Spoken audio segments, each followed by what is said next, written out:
இதற்கு முன்னாடி இருந்த தமிழ் வளர்ச்சித்துறை அமைச்சர் திரு மாஃபாய் பாண்டியராஜன் அவர்கள் கீழடி நாகரிகம் பாரத நாகரிகம் அப்படின்னாரு இல்லையா?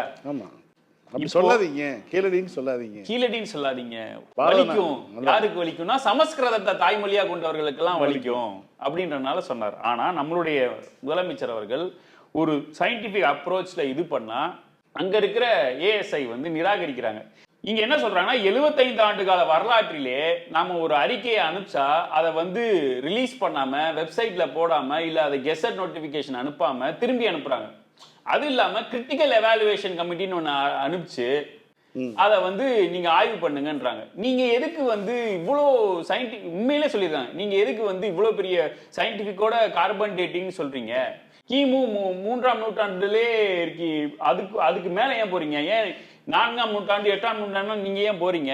ஏன் பழமையா போறீங்க அப்படின்னு வந்து ஒரு அரசு, ஒரு ஒன்றிய அரசு தமிழ்நாட்டை பார்த்து கேட்குதுன்னா அதை எக்ஸ்போஸ் பண்றது, பண்பாட்டை மறுக்கக்கூடிய ஒரு வேலையில ஈடுபடுது. இந்த இடத்துல திருவாளர் திமுக பிரச்சாரம் செய்யக்கூடிய எடப்பாடி பழனிசாமி என்ன செய்வார்?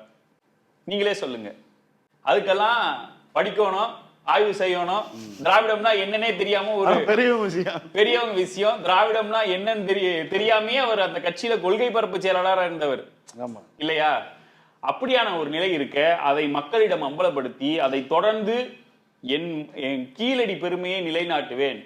இரும்பு வந்து தமிழ்நாட்டில் இருந்து தான் தொடங்கியது, வரலாறும் தமிழ்நாட்டு தென்னகத்தில் இருந்து தான் தொடங்கியது, குமரியில் இருந்து தான் தொடங்கியது அப்படின்றத நிரூபிக்கிறாரு நம்மளுடைய முதலமைச்சர் அவர்கள். இன்னொன்னு, இப்ப நான் சொன்னேன்ல கீழடி ஆராய்ச்சிய அறிக்கையை திருப்பி அனுப்புறாங்க. அதே மாதிரி மக்களால் தேர்ந்தெடுக்கப்பட்ட ஒரு அரசாங்கம் சட்டமன்றத்தில் நிறைவேற்றக்கூடிய ஒரு தீர்மானங்களை ஒன்றிய அரசு திருப்பி அனுப்புகிறது. ஒன்றிய அரசு அனுப்புறதுக்கு முன்னாடி இங்க கிண்டில இருக்க ஒருத்தர் வந்து திரும்பி அனுப்புறார். அவர்களுக்கு எதிராக வழக்கு தொடுத்து 10 மசோதாக்களை சட்டமாக்கிய அரசு இந்த அரசு.